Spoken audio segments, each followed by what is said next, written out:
Inteligencia emocional. ¿Por qué a algunas personas les va mejor en la vida que a otras?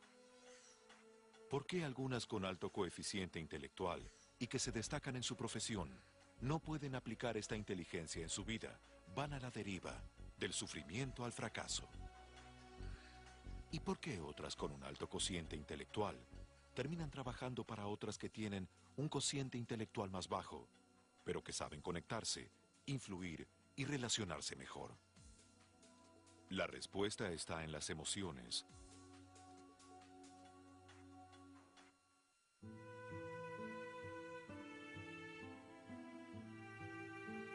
Sonarán con armonía los golpes en la madera.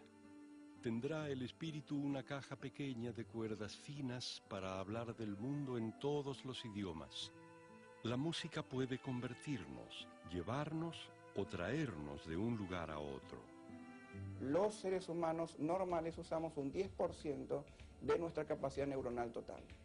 Los superdotados que salen en los diarios, un tipo Einstein o Stephen Hawking o demás, están usando el 12%, digamos. Con lo cual, eso da una idea concretamente de lo enorme y lo inexplorado todavía que hay a nivel del funcionamiento cerebral y a nivel de las capacidades teóricas que tendríamos si usáramos, por ejemplo, un 20 o un 30%.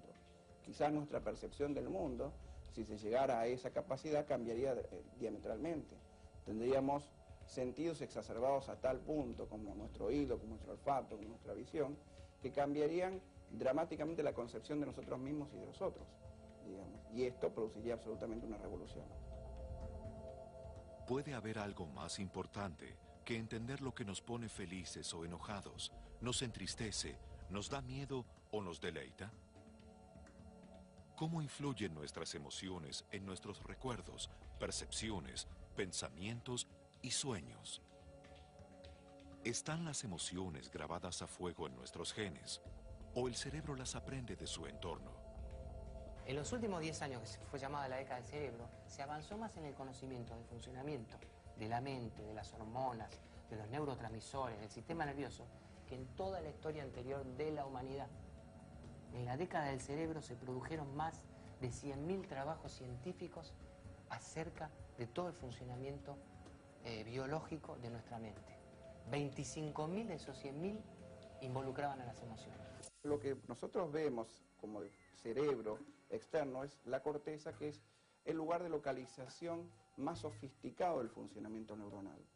Pero este funcionamiento neuronal tan sofisticado está basado esencialmente en el crecimiento de estructuras mucho más primitivas que nos emparentan con nuestros antepasados biológicos.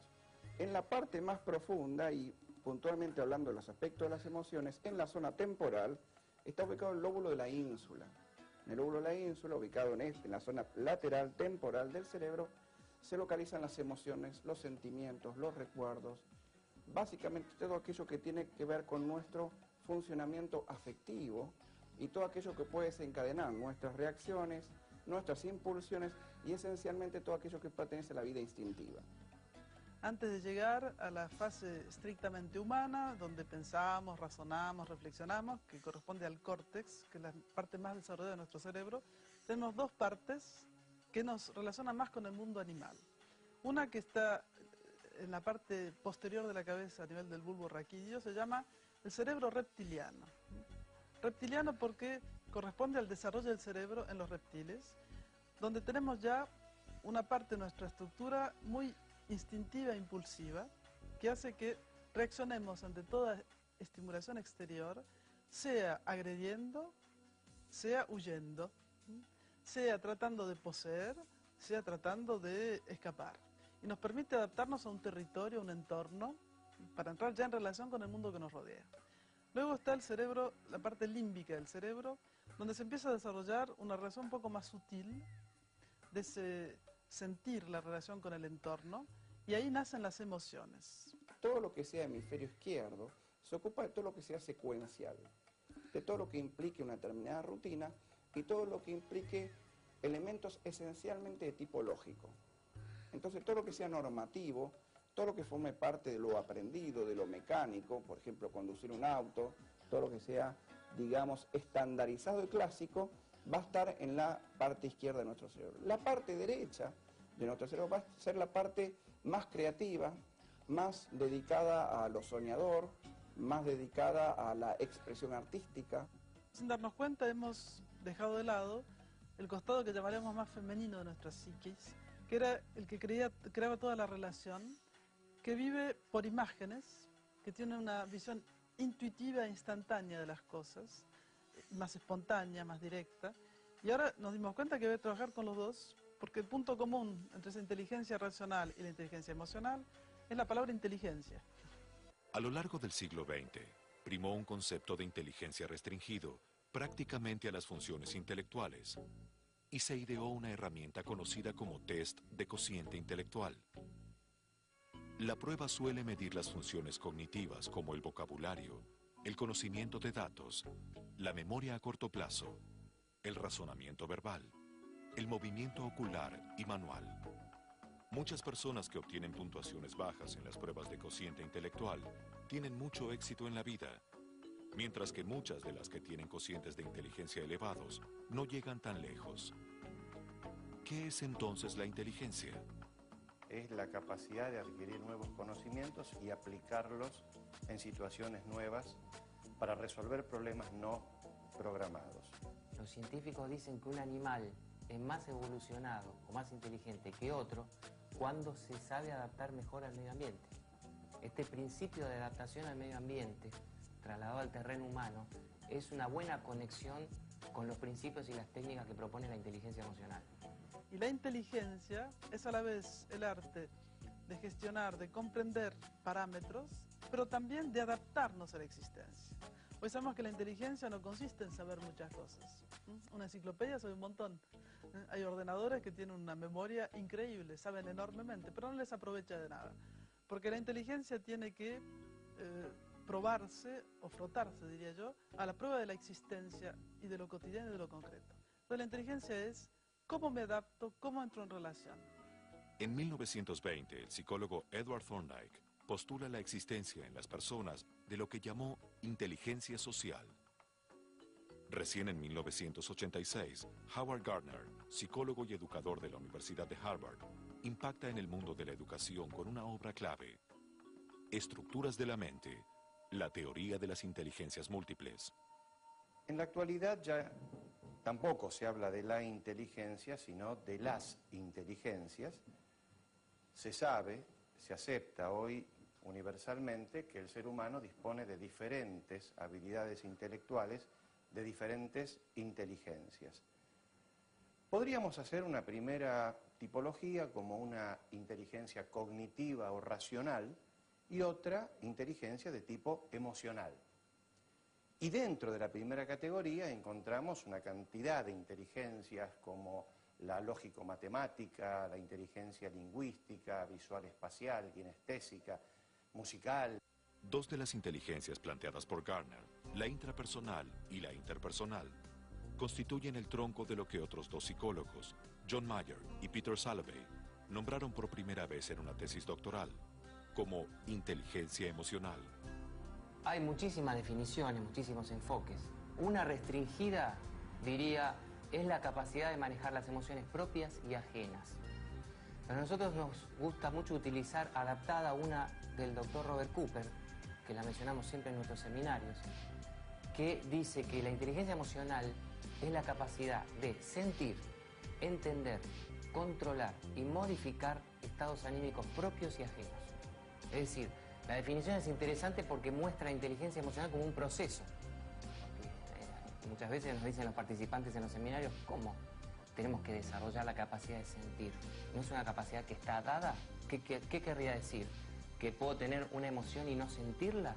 Existen los mecanismos de defensa, existe el inconsciente psicodinámico, y entonces yo puedo tener, por diferentes motivos, una emoción que no me es permitida o no me permito sentir. El término circuló unos años solo por los claustros universitarios, hasta que impactó en el mundo entero, gracias a la obra del periodista, psicólogo y filósofo Daniel Goleman, a través de un libro llamado La inteligencia emocional.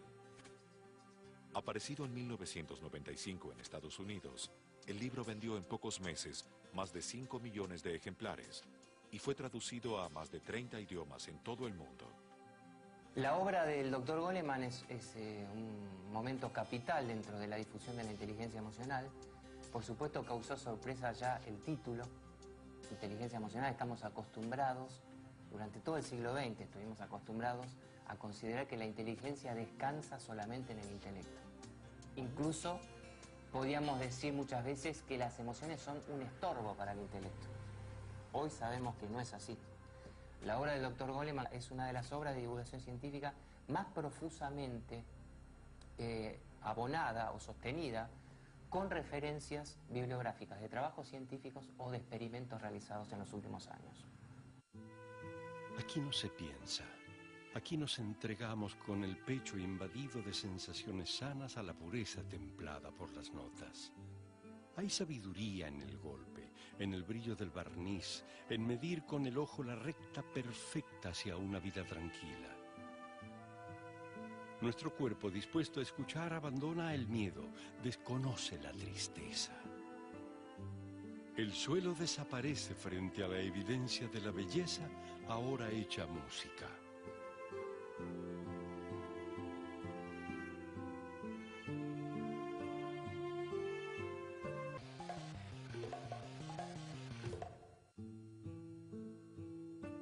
Veo negativo.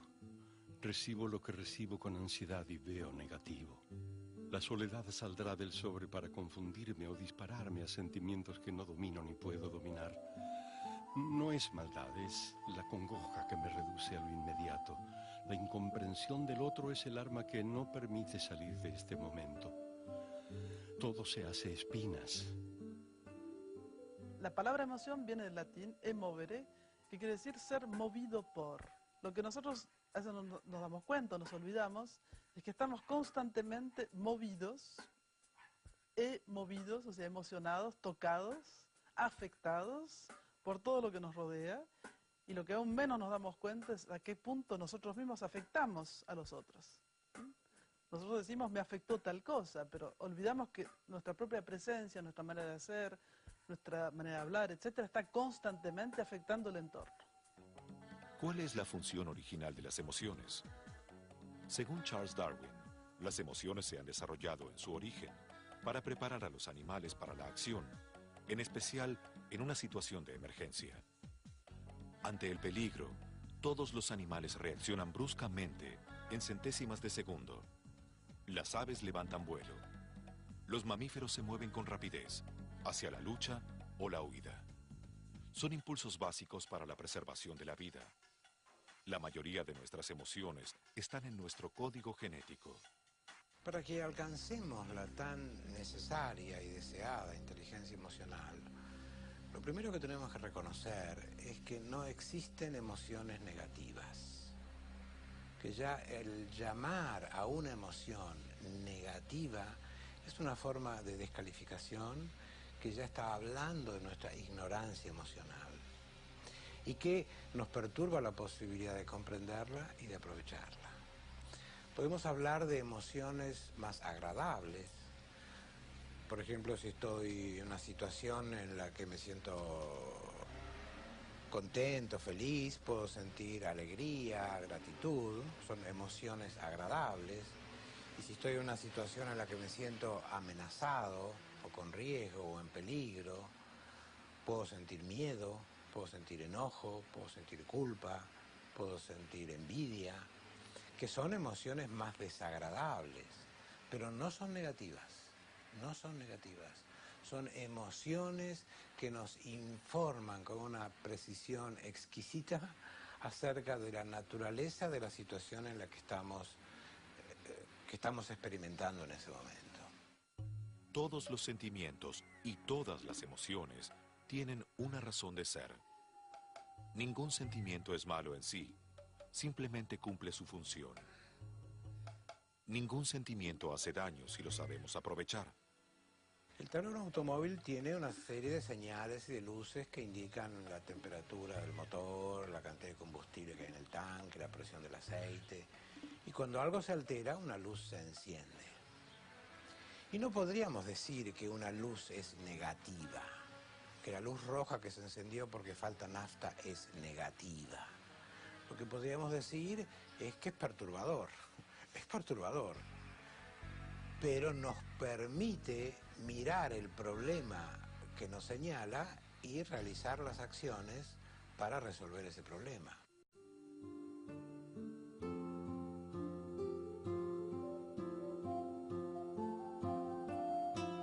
Veo negativo. Conozco este lugar, pero hoy soy extranjera. Conozco esta letra, pero ahora es fierro viejo. De la preocupación voy a la pena. Mejor dormir, mejor soñar. Esta es la única trampa que se me ocurre. ¿Habrá un lugar que me devuelva el cuerpo? ¿Que me integre en unidad como un puño cerrado? La neurosis es esa. Es la expresión de los intentos fallidos que tenemos de producir bienestar. Queremos producirnos bienestar y lo que hacemos para obtener eso es como regar a una planta con alcohol. Esto es ignorancia psicológica, ignorancia emocional. Una definición de las emociones destructivas es aquellos estados anímicos o emociones que nos dañan a nosotros o dañan a otras personas. Nos dañan física o psicológicamente o le producen un daño psicológico o a veces incluso físico a otra persona. Las emociones comunican nuestros estados internos y nuestros deseos a las demás personas. El enojo, por ejemplo, señala que tenemos la intención de proteger nuestros límites. Tener un enojo es una cosa natural, sobre todo si echamos la luz de la conciencia sobre ese enojo, lo controlamos, pero si un enojo no está acompañado de conciencia, un enojo no es controlado, puede convertirse en ira, y la ira con facilidad puede degenerar en odio. Y el odio sabemos que es la base para los conflictos, por ejemplo, armados. Las guerras sin ningún tipo de odio en los soldados y en las personas que sostienen a los soldados no se podría realizar. Las rupturas matrimoniales, a veces los divorcios entre padres e hijos, suceden porque las emociones descontroladas han producido un daño tan profundo en la relación que la misma se termina. Y por supuesto con un daño muy grande de ambas partes. A mí me gusta mucho citar una frase que dijo Marco Aurelio en el siglo II después de Cristo. Él dijo: cuánto más penosas son las consecuencias del enojo que las causas que lo produjeron. Es decir, él advertía de ese modo que él se daba cuenta que cada vez que nos enojábamos empeorábamos las cosas. Y hasta hoy sigue pasando eso. Hasta hoy no sabemos qué hacer con el enojo.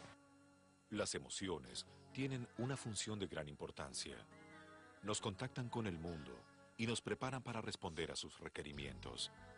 Un amigo mío me dijo que cuando viniera a verme me iba a traer un libro que le presté.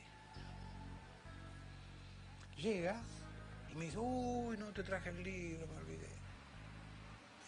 Y yo me frustro y me enojo. Me enojo porque la expectativa que tenía de recibir ese libro que me habían prometido no se cumple. Y esta es la esencia del enojo, la respuesta a una frustración que estoy experimentando en ese momento. Y hasta aquí todo está bien, es inevitable que yo me enoje, es normal que yo me enoje, es inherente a mi condición humana que yo sienta ese enojo.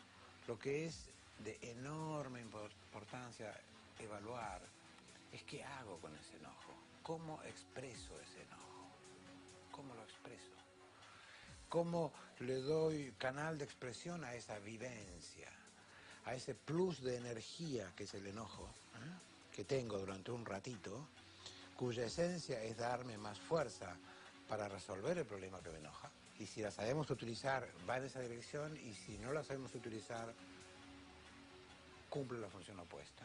Enojarse es fácil, cualquiera puede hacerlo. Pero, dice Aristóteles, enojarse con la persona correcta, en la intensidad correcta, en el momento correcto, de la forma correcta y por el motivo correcto, eso no es fácil.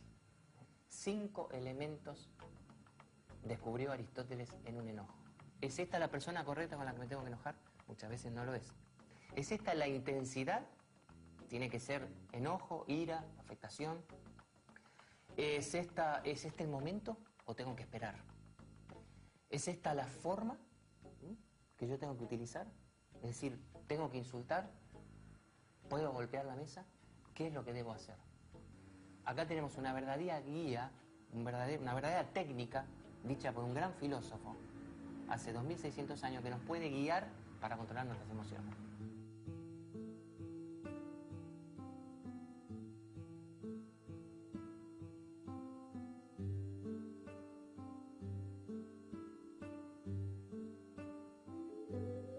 Veo el agua. Todo puede cambiar según mi espíritu. Pasa lo mejor y lo peor también pasa. El desconocimiento que hace un instante tapó todas las salidas cede lentamente cuando me calmo y dirijo mi atención a cambiar de actitud frente al mismo problema. El agua se lleva lo que sobra, junta las partes dobladas por la melancolía. Todos los estados pasan. El agua se los lleva. Veo positivo.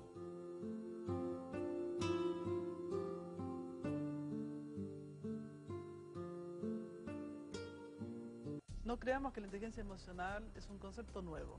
Lo que es nuevo es la manera de formularla hoy, porque llegamos a tal dificultad relacionante entre la gente que nos dimos cuenta que estábamos yendo por un camino errado.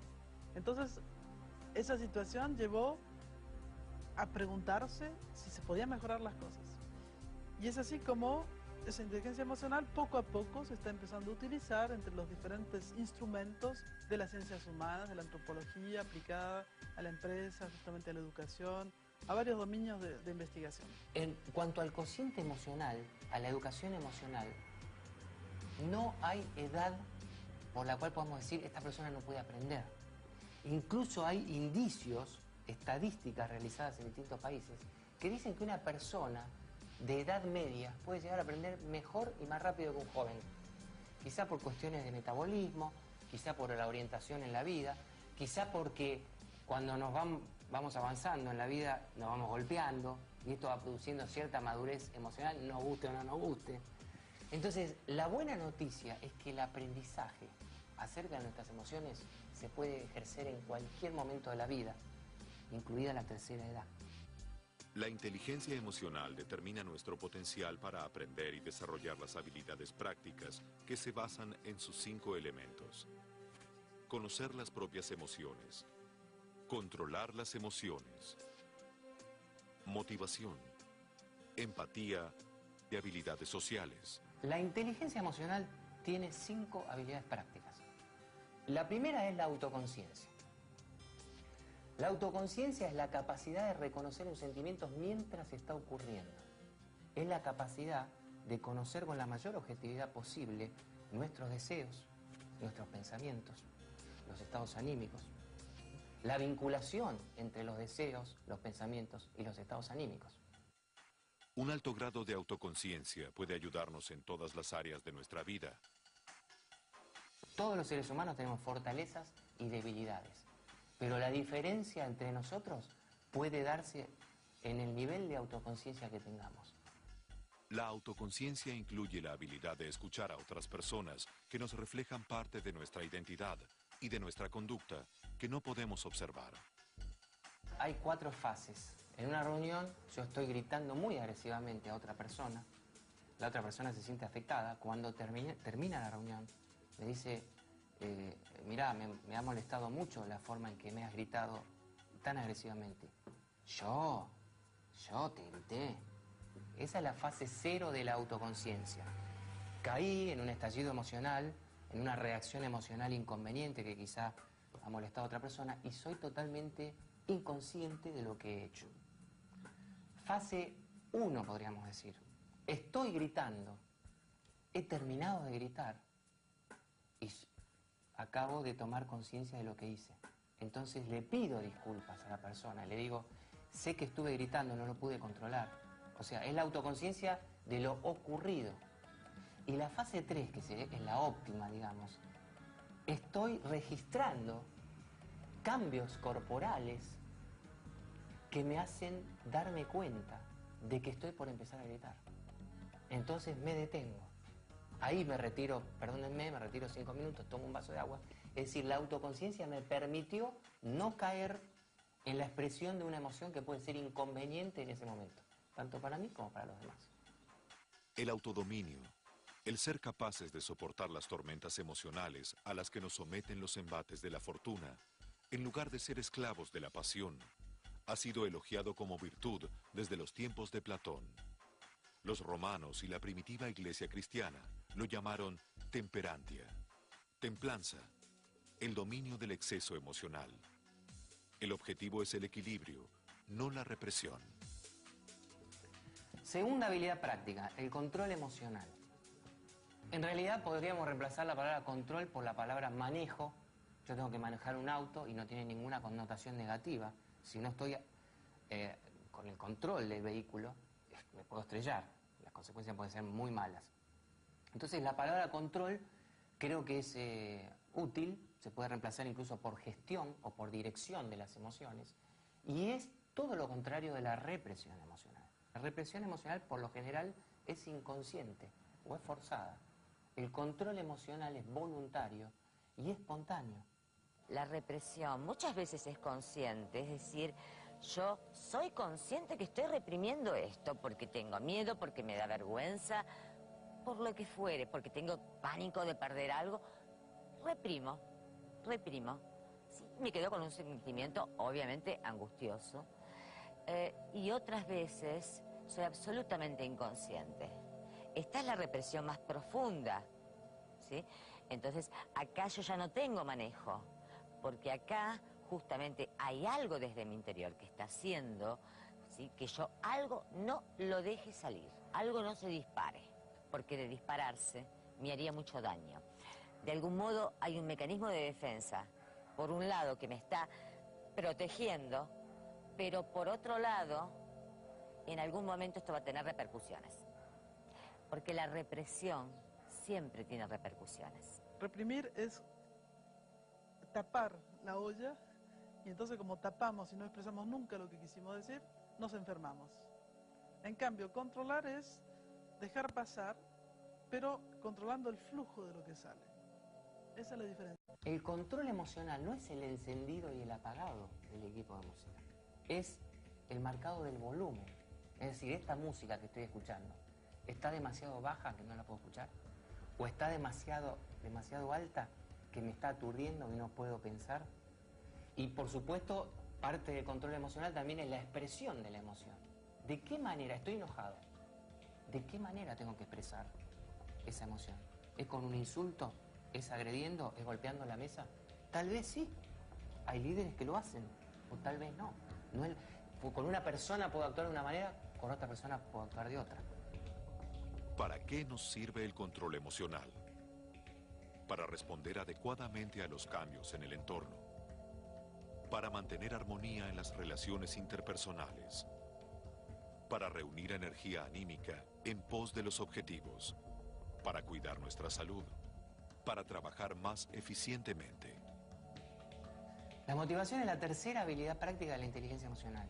Tiene tanta vinculación con la emoción que las palabras emoción y motivación tienen la misma raíz latina.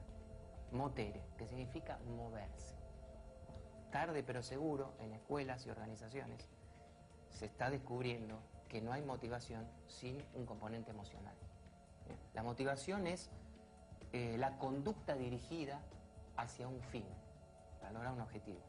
La motivación es el combustible que nos permite llevar a cabo lo que nos proponemos. La capacidad de motivarse a uno mismo se pone especialmente a prueba cuando surgen las dificultades, el cansancio y el fracaso. En el ciclo de la motivación, el primer elemento es el motivo. El segundo elemento de la motivación, luego del motivo, es la autoconfianza. La autoconfianza es algo así como la autoestima. Si yo no tengo autoconfianza u otras personas no me inspiran esa autoconfianza, mi motivación va a terminar porque yo no quiero sufrir. Un motivo, autoconfianza, optimismo. Optimismo en el sentido de creer que lo que yo quiero conseguir es posible conseguirlo. El cuarto elemento es el entusiasmo.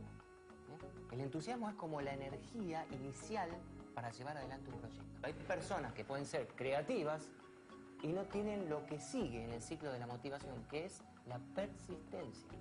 Hay personas entusiastas que no logran, tienen una gran idea, pueden involucrar a otras personas en esa idea, pero no son capaces de persistir en las tareas que hay que realizar para llegar al objetivo. Por último, es la resistencia, es la capacidad de enfrentar la adversidad, de enfrentar el fracaso, de enfrentar los contratiempos. Los ejecutivos y los líderes saben que la motivación es más vital que las destrezas intelectuales o técnicas. Tanto en la educación como en la empresa, es muy importante contar con este ciclo de la motivación para detectar, hacer sintonía fina de cuál es el elemento dentro de la motivación que está fallando, que falta para alcanzar la motivación completa. La energía emocional es como una energía que fluye tanto que da impulsividad. Esto me encanta, voy, o atonía, y el justo medio es lo que se llama la fuerza tranquila. O sea, yo libero mi potencia energética en relación con lo que tengo que hacer. Si tengo que levantar una pesa de 100 kilos, no tengo que aplicar la misma fuerza que tengo que levantar una copa de cristal. Entonces, mi inteligencia emocional es discernir cuándo tengo que hacer un gesto leve y cuándo tengo que hacer fuerza. La empatía es la cuarta habilidad práctica de la inteligencia emocional. Junto con las habilidades sociales, que es la quinta, constituyen lo que se llama la inteligencia interpersonal. La empatía significa, es que soy capaz de ponerme en el lugar del otro, de la persona que está enfrente. La empatía es independiente de la simpatía o la antipatía. Simpatía, a esta persona me gusta.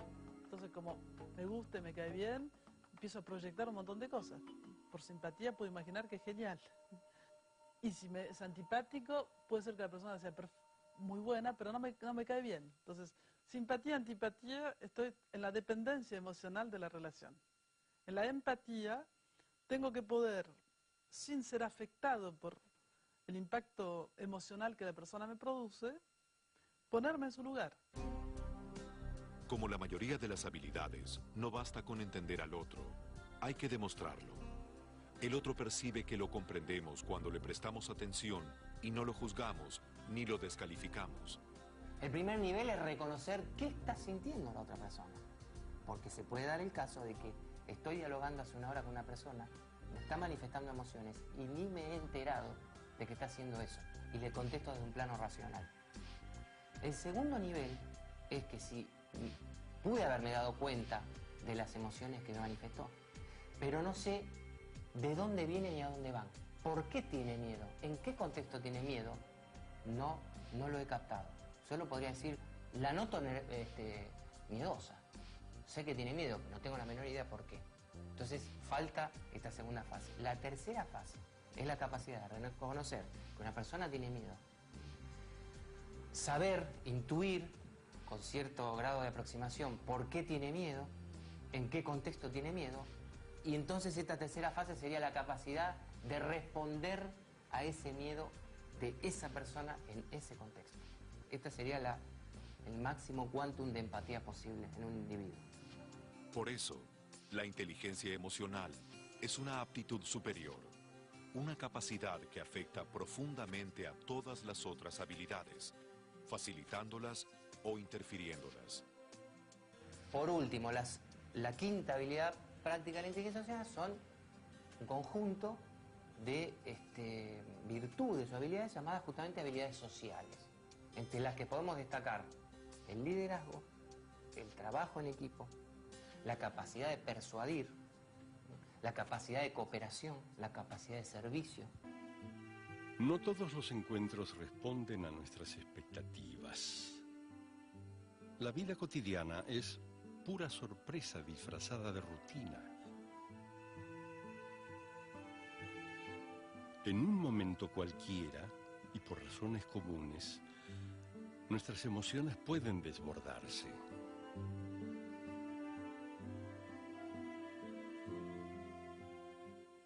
La mujer y el hombre tienen una forma de experimentar la emocionalidad de manera diferente. No hay acuerdo científico sobre si esto es plenamente cultural o también tiene un componente biológico.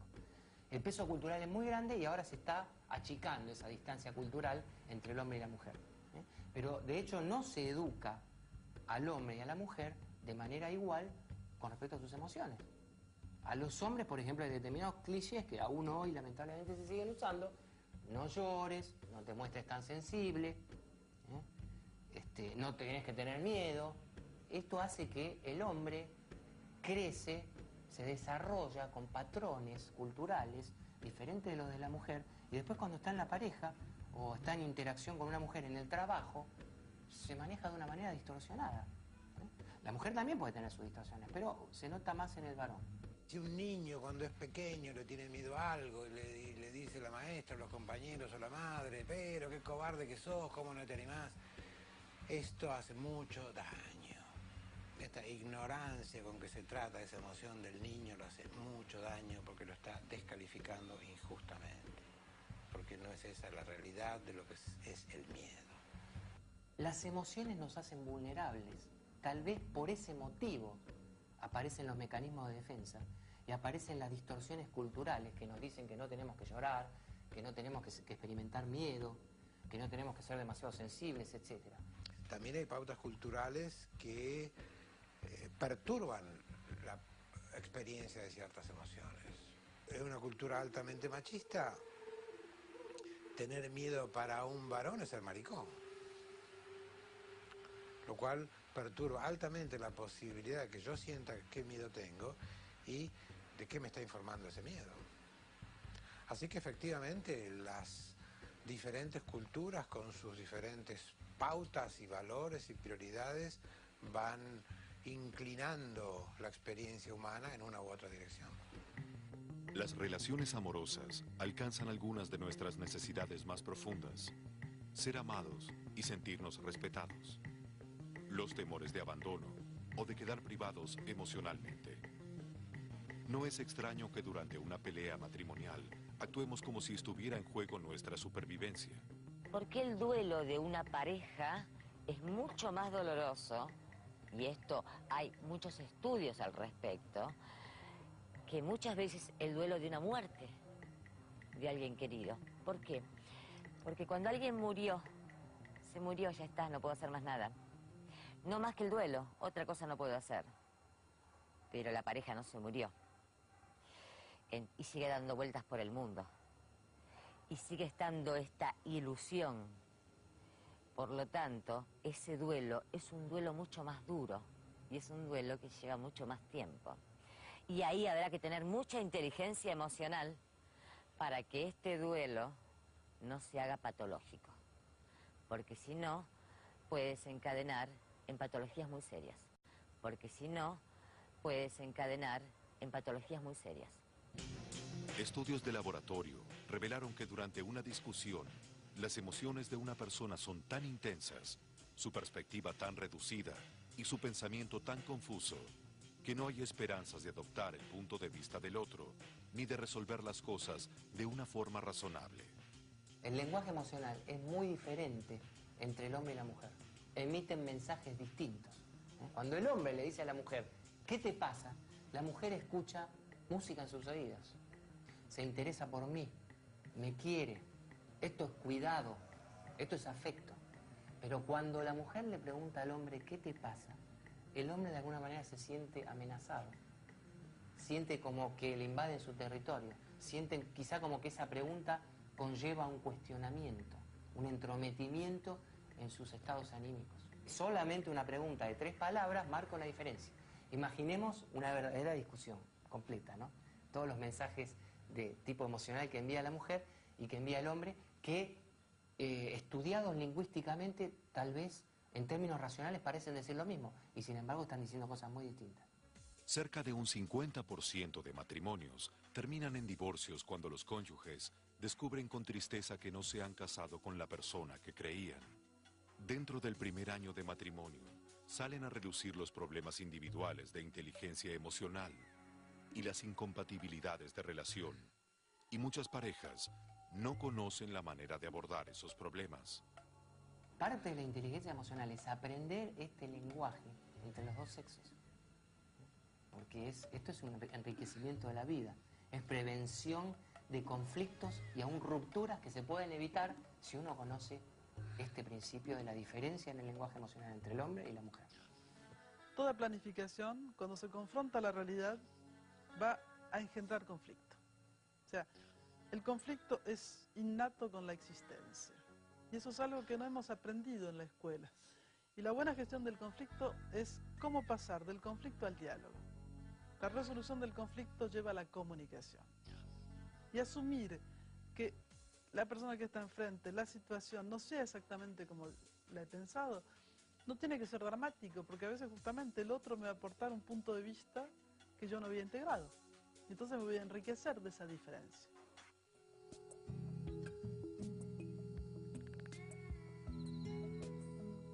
¿Qué te pasa? ¿Se fue mal? Nuestras emociones pueden desbordarse.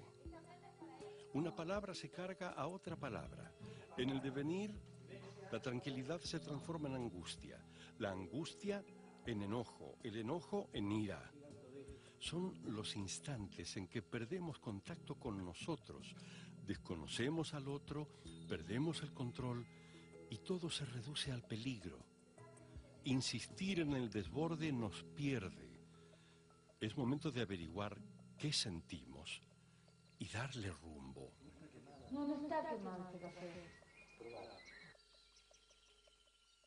La crisis, si me paro en este lugar, es siempre una oportunidad. Si puedo capitalizar, si puedo aprender, si tengo la inteligencia emocional para no reprimir, para capitalizar, para aprender, por supuesto que la crisis, una vez superado ese momento de duelo que toda crisis conlleva, bueno, seguramente va a ser un punto de despegue, un punto de partida y no un punto de llegada.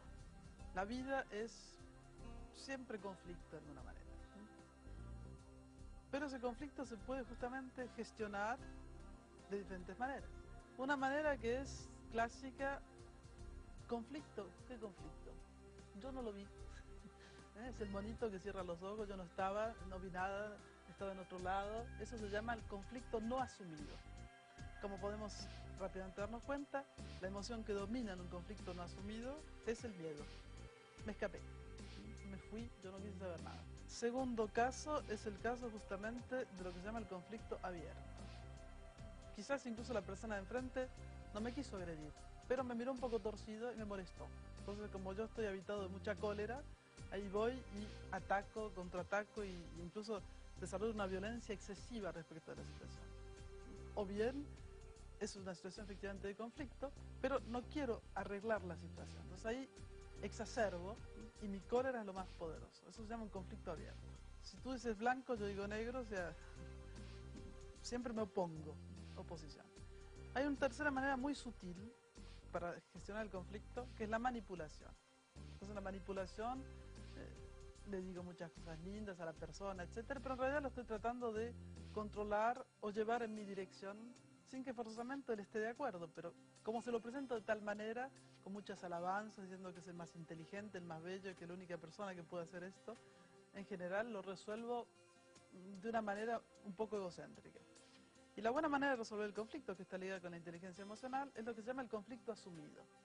En conflicto asumido hay que poder llegar al diálogo. Diálogos, dos ideas, o sea, tú tienes tu punto de vista, tu situación, yo tengo la mía. Bueno, intercambiemos. Una buena e inteligente gestión de conflictos pasa por el hecho de que cada parte pueda expresar de una manera con buena autoestima, de una manera clara, su punto de vista, su apreciación, sus necesidades, y que se trate de llegar a un encuentro que quizás esté a mitad de camino entre la necesidad del uno y el otro, pero siempre en el cual vamos a proponer al otro un acuerdo, o sea, algo que será también positivo para él.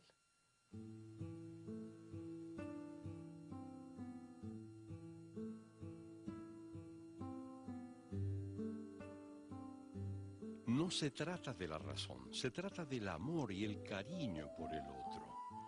Todo un pasado de ternura viaja frente a nuestros ojos y nos devuelve el alma al cuerpo. Ahora somos quienes dirigimos nuestros actos. El rencor se disuelve entre el líquido del abrazo para abrir nuestros sentimientos.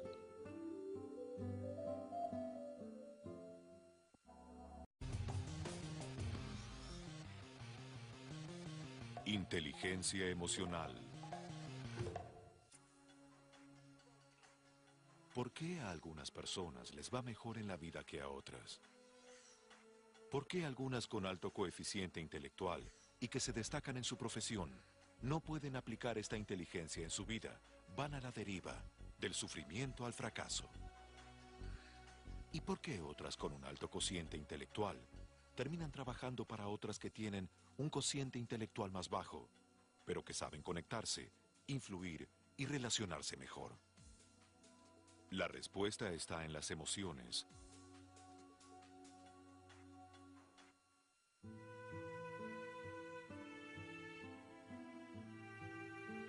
Sonarán con armonía los golpes en la madera.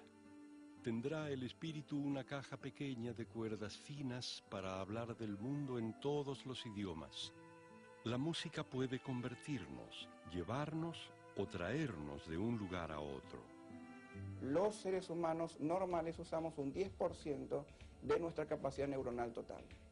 Los superdotados que salen en los diarios, un tipo Einstein o Stephen Hawking. Nuestra psiquis, que era el que creaba toda la relación, que vive por imágenes, que tiene una visión intuitiva e instantánea de las cosas, más espontánea, más directa. Y ahora nos dimos cuenta que debe trabajar con los dos, porque el punto común entre esa inteligencia racional y la inteligencia emocional es la palabra inteligencia. A lo largo del siglo XX, primó un concepto de inteligencia restringido prácticamente a las funciones intelectuales y se ideó una herramienta conocida como test de cociente intelectual. La prueba suele medir las funciones cognitivas como el vocabulario, el conocimiento de datos, la memoria a corto plazo, el razonamiento verbal, el movimiento ocular y manual. Muchas personas que obtienen puntuaciones bajas en las pruebas de cociente intelectual tienen mucho éxito en la vida, mientras que muchas de las que tienen cocientes de inteligencia elevados no llegan tan lejos. ¿Qué es entonces la inteligencia? Es la capacidad de adquirir nuevos conocimientos y aplicarlos en situaciones nuevas para resolver problemas no programados. Los científicos dicen que un animal es más evolucionado o más inteligente que otro cuando se sabe adaptar mejor al medio ambiente. Este principio... Reptiliano porque corresponde al desarrollo del cerebro en los reptiles, donde tenemos ya una parte de nuestra estructura muy instintiva e impulsiva, que hace que reaccionemos ante toda estimulación exterior, sea agrediendo, sea huyendo, sea tratando de poseer, sea tratando de escapar. Y nos permite adaptarnos a un territorio, a un entorno, para entrar ya en relación con el mundo que nos rodea. Luego está el cerebro, la parte límbica del cerebro, donde se empieza a desarrollar una relación un poco más sutil, de sentir la relación con el entorno, y ahí nacen las emociones. Todo lo que sea hemisferio izquierdo se ocupa de todo lo que sea secuencial, de todo lo que implique una determinada rutina y todo lo que implique elementos esencialmente de tipo lógico.